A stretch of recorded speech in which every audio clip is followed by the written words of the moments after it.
Italian restaurant in the city. How's it going? Good, good.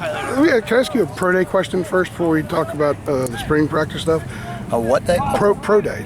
A pro day question? Yeah, Sure, you can ask me a pro day question. You were out here for a good part of that. When you come out and you see guys, your work is done with them, and you're seeing them try to open some eyes to get to the next level. Is there an emotional component for you? Yeah, I'm really excited for those guys. It's first of all, a lot of them aren't here.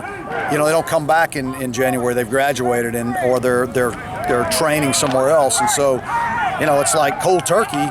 You don't see them for a long time, and then they came back yesterday, so I got to see a lot of them. That's a great feeling to have them back on campus and just be around them because you haven't seen them since the bowl game, really. And to be able to see those guys and to be able to know that they're chasing their dream, and it's something that's exciting. I'm excited for them, and you just want them to be, calm and relaxed and know that it's something that they've been training for their whole life. And so you don't have to worry about it. Just go out there and do what you do. And so, yeah, I'm really excited to see them get the opportunity to do that. How excited are you with the current group? Any more pro day? I got a pro day All question. right, okay. So, Queez said he's lost like 10 pounds, and you jokingly said you didn't recognize him when you saw him the first time. How impressed have you been with just how he's handled himself? Well, it looked like he lost it in his legs, and his head got bigger. So I don't know how that all worked out.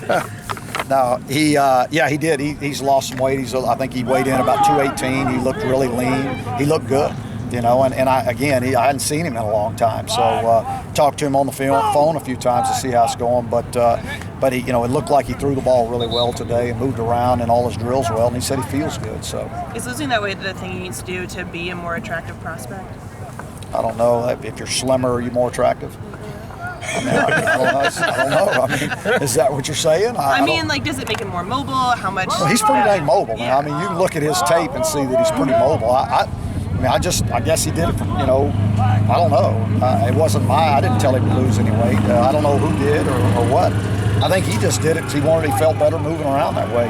He was, he probably weighed about 125 during the season. So that's probably about 7 pounds, I'm guessing. Mm-hmm. But he's a physical guy when he runs. So but I thought, watching him move around out there today, he moved really well.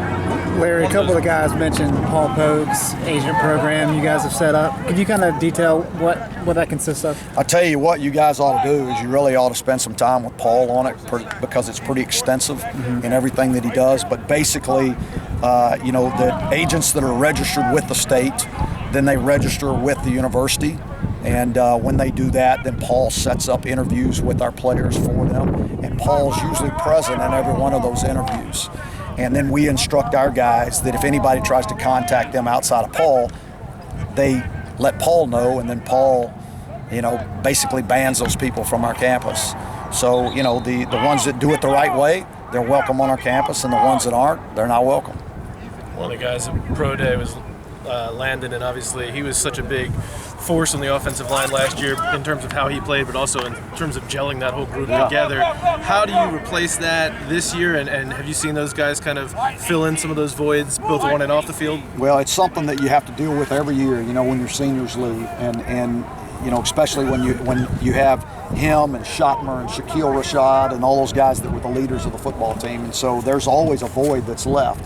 But what those guys did is they modeled what good leaders were. So our younger guys, the guys that were juniors and sophomores, they were able to watch those guys all season and watch how they led our football team. And so that makes these guys better leaders. So the guys that are going to step into those roles as we get through this, spring and summer and fall camp, and we figure out who our leaders are, they'll be better leaders, hopefully, because they've had great guys ahead of them to model it for them. On the defensive side of the ball, you guys were the most improved team last year. How do you go about finding that same level of improvement this year, or is there a different goal? I don't know if you'll have the same level of improvement. We came a long way last year. We got to be better than we were last year. On offense, we need to be better than we were last year. On special teams, we need to be better than we were last year. And if we keep building that, we'll keep climbing that ladder, and we'll be a good football team. How many practices is this now? This is our fourth practice. Okay. It seems like it's been forever. We've only had 4 practices, so just the second day in pads. So and we're only going to have one more this week, and then we have Easter break, so it seems like it's taken forever to get spring in. Have you seen the early enrollees enough to get much of an impression? I tell you what, it's pretty impressive what they're already able to do. I mean, watching those guys. I mean, I'm watching Jonathan Smith over there at Mike linebacker, and he already knows the calls. He knows how to get lined up, and he's very instinctive, and you're watching Miles Wolfork and who's my other Miles? Dorn. Back there that are playing and getting reps. And then on the other side, you see Jordan Brown out there. He's just got a bunch of reps in team, and he knew what he was doing. And when you're doing it at our tempo, that's difficult. So those guys have put in the time and the effort, and it's paying off for them. Do you like what you've seen out of Mitch in terms of kind of running the offense and then doing what a guy in that position needs to do? I think so. I mean, because my expectations are pretty high for him. I expect him to be very comfortable with where what we're doing offensively, and he is. And so. So it's all the little things that I harp on for him to make him better, and that's just moving the chains, understanding what you have to do on this down, based on what play's called. You don't necessarily have to pick up a first down. You have to be smart about just making the offense move, and then there's ball placement where you want the ball to go. It's if we want it on the right eye, the left eye, the right ear, the left ear, wherever we want it.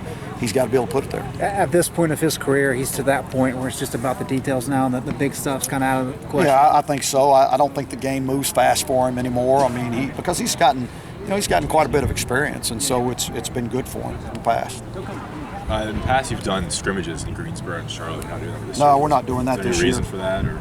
No. I mean, there's not any all those were really good for us, but we just decided to do them this year on our campus, and just it brings more kids and recruits and players to our place, So it was good. It was really good, very beneficial for us, but we just decided not to do it this year.